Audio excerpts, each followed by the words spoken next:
संत हमारे सभी बड़े अपने अपने ठौर, शब्द पार की जो मिले वो माथे सिर मोर। तो गुरु की प्यारी साथ संगत जी, जो कुछ कहेंगे ये मेरे चारों महाराज जी कहेंगे, इनके अलावा मैं कुछ नहीं कहूँगी, यही कहलवाएंगे मैं कुछ नहीं जानती हूँ।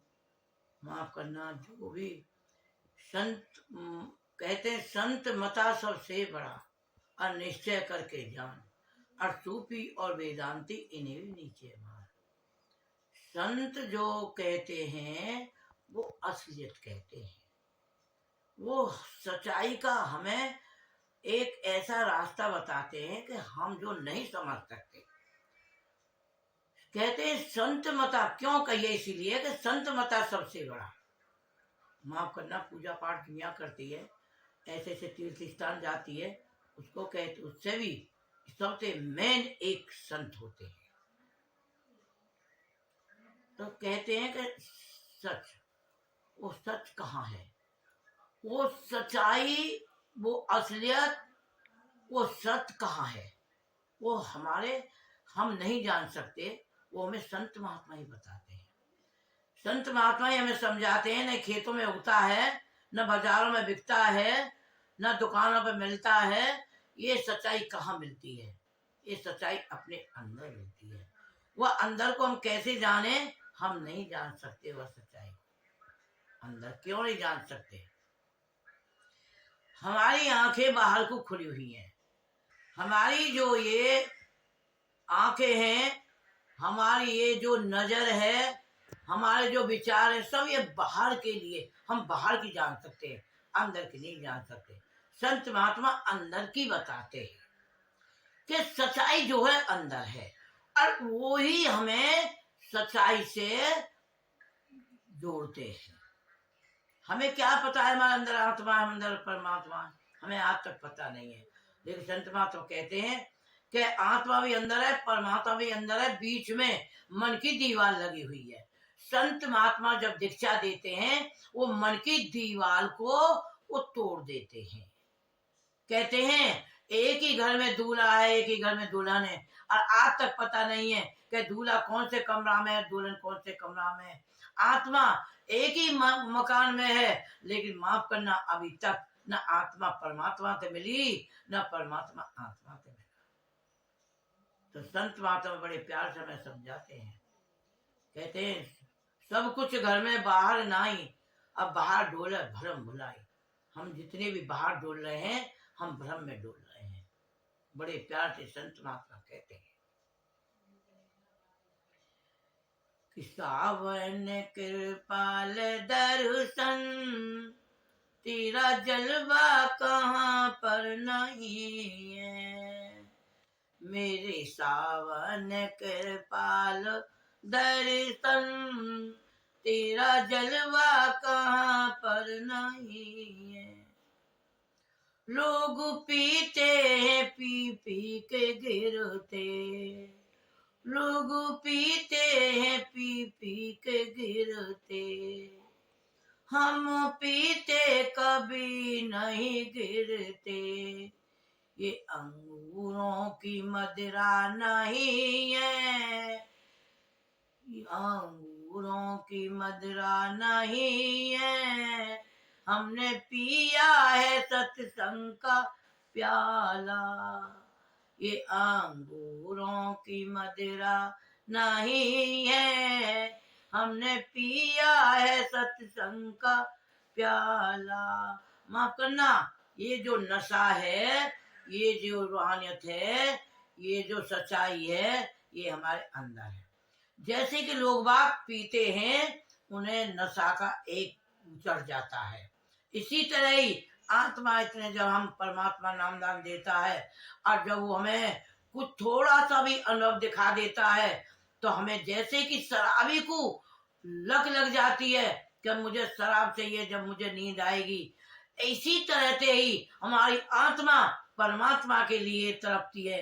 जैसे थोड़ी सी भी परमात्मा को जब देख लेती है, तो उस परमात्मा की याद में ही, उस सच्चाई की याद में ही वो आत्मा परेशान रहती है। इतने वो आत्मा परमात्मा से नहीं मिलती है, वो कैसे मिलेगा? संत नामदान देते हैं, दीक्षा देते हैं, रोज कहते हैं मैंने तेरा तारा खोल दिया, तेरा आज ब्रज का तारा तो खोल दिया, अब तेरे आत्मा परमात्मा एक है गए, अब तू रोज अपने अंदर देख। हम जब अंदर जाते हैं, हमारा जब संत महात्मा बताते हैं, हमारा रास्ता सीधा सच्चाई के साथ जुड़ता है। जब नामदान देते हैं तो सच्चाई के साथ, उस नामदान के साथ, उस जो जब हमें सच्चाई के साथ जुड़ जाते हैं, अब वो सच्चाई को, हम असलियत को देख लेते हैं, तो एक नशा हो जाता है। वही जैसे शराबी नशा के लिए झूमता है, ऐसे ही भजन के लिए, उस परमात्मा मिलने के लिए हमारी आत्मा तड़पती है। बड़े प्यार से संत महात्मा कहते हैं, हम समझ नहीं पाते। बड़े प्यार से संत महात्मा कहते हैं कि एक राजा था। राजा बोला अपने बेटा से कि बेटा तू बाजार जा, ताजी ताजी फल ला, बढ़िया वाले सुबह सुबह ताजी ताजी फल आते हैं गांवों से, पेड़ों से, तू फल ला। अब उनको 100 रुपया लेके और जटो फल लेने के लिए भेज दिया। जब फल लेने के लिए भेज दिया, अब वहां हम, जैसे वो लड़का जा रहा था फल लेने के लिए बाजार को, तो रास्ता में बाजीगर का तमाशा मिल गया। अब वो तमाशा हो रहा, वो तमाशे को वो देखने लगा। अब वो तमाशे को देखने लगा, वो तमाशा देखते देखते एक साथ जब तमाशा दिखाते दिखाते बंद हो गया, तो कटोरा लेके फिरते हैं बाजीगर, उन्होंने वहां कटोरा में 100 रुपया डाल दिए। अब 100 रुपया डाल दिए, अब वो चला करे, मैं तो पिताजी ने फल लेने को भेजा था। लेकिन संत महात्मा इसी के ऊपर ध्यान से सुनने की बात है, क्या समझाते हैं कि वो ही हम परमात्मा, जो राजा था वो परमात्मा था, उसने हमको 100 साल की उम्र दी है।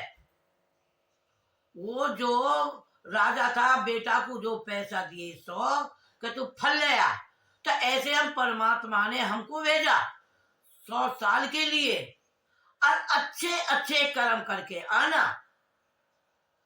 तो राजा ने कहा अच्छे अच्छे फल लेके आना, तो माफ करना। अब वहां वो जो राजा का लड़का था, वो बाजीगर के खेल में भूल गया, उसमें डाल दिया। तो वो जो उसने 100 रुपया उसमें डाल दिए, अब बाजीगर के तमाशे में भूल गया। इसी तरह से गुरु की प्यारी साथ संगत से ध्यान से सुनने की बात है। हम परमात्मा ने भेजे, बड़े प्यार से 100 साल के लिए भेजे, और अच्छे अच्छे कर्म करके अपने घर को वापस आना। वो लड़का बाजीगर के तमाशे में खो गया। हम आकर के या दुनिया में हम 100 साल की उम्र लेके आए, और बच्चों के खेल में, लेने देने के खेल में, गृहस्थी के खेल में हम सब कुछ भूल गए। तो ये माफ करना, संत क्या कहते हैं, हम यहाँ अपने कर्म भोगने के लिए आए हैं। हम यहाँ ये न करने आए कि बेटा मेरा है, बेटी मेरी है, आदमी मेरा है। अरे माफ करना, जितना कर्म लेना देना पूरा हो जाता है, वो उम्र देखता नहीं, वो कोई जवान और बुढ़ापा देखता नहीं। जब उसका कर्म पूरा हो जाता है, माफ करना, जब वो बुला लेता है। तो संत हमें क्या समझाते हैं? संत हमें केवल यही समझाते हैं, हम सत्संग सुने। सत्संग में क्या कहते हैं कि आत्मा हमारी परमात्मा की अंश है। इसे लाखों करोड़ों साल है गए छोड़े, लेकिन आज तक अपने घर को नहीं जानी। क्यों नहीं जानी? हम या तमाशे में, जैसे वो लड़का भूल गया फल लाने, ऐसे हम परमात्मा को भूल गए, या गृहस्थी के चक्कर में। बच्चों के चक्कर में हमें उस परमात्मा की याद ही नहीं है। घर का काम न बिगड़े, बच्चों का काम न बिगड़े, लेकिन भजन हो या न हो, गुरु का कहना नहीं माने हम। गुरु क्या कहता है, अरे भाई तू अपने रात के 3 बजे उठ के तू परमात्मा का नाम ले, और ज्यादा कुछ नहीं कहता है। संत इसी के लिए कहते हैं कि भाई तेरे तू अपना ज्यादा कुछ मत कर, तू 3 बजे उठ करके और अपना मालिक का नाम ले। तू दिन का काम मत बिगाड़े, तू दिन का काम बिल्कुल मत बिगाड़े, तू अपने बच्चों का काम मत बिगाड़े। दिन में तो बच्चों का पूरा काम करना है, गृहस्थी का काम पूरा करना है। रात के 3 बजे उठ करके वो परमात्मा, संत कहते हैं परमात्मा आता है, वो झोली भर कर लाता है रहमत की, और जगाता है और कहता है उठ भजन कर, और उस रहमत को देकर जाता है जो अंदर की रहमत है, उसे हम तुम नहीं जानते। संत मता कहता है बहुत के सत्संग में भाई अपना ही भला होता है, किसी और का भला नहीं होता है। अरे भाई जब अंत समय आता है, जो कौन काम आता है, कोई काम नहीं आता है, केवल एक संत ही काम आता है। जब उसको याद करेंगे हम, अरे भाई धरे को भूले लेकिन संत को ना भूले, काम को भूले लेकिन संत को ना भूले, तो भूलेंगे ही कारण जब परमात्मा को याद करते रहेंगे तो पहली बात तो कुछ भूलेंगे ही नहीं। अब माफ करना, जब हमने संत मता जानते भी नहीं है, हम जानते नहीं सत्संग क्या चीज है, माफ करना इतने सत्संग हम गुरु का कहना ही मानेंगे, गुरु के कहे हुए अनुसार नहीं चलेंगे, इतने हमारा काम नहीं बनेगा। बड़े प्यार से स्वामी जी महाराज ने एक जगह कहा है कि गुरु कहे जगत सब अंधा, कोई गए ना घट की संध्या। हम सब अंधे हुए पड़े हैं, हम सब श्रवण के मोतिया बिंद हुआ पड़ा है, हमें अभी तक पता नहीं है कि हम कौन है, कहाँ से आए हैं। संत मता एक ऐसी चीज है, हमें सत्संग सुनने बहुत जरूरी है। आत्मन के लिए माफ करना, जो भी गलती हुई है उसके लिए मैं हाथ जोड़कर माफी मांग रही हूँ, और जो समझ में आया है, संत चार महापुरुषों का समझ में आया।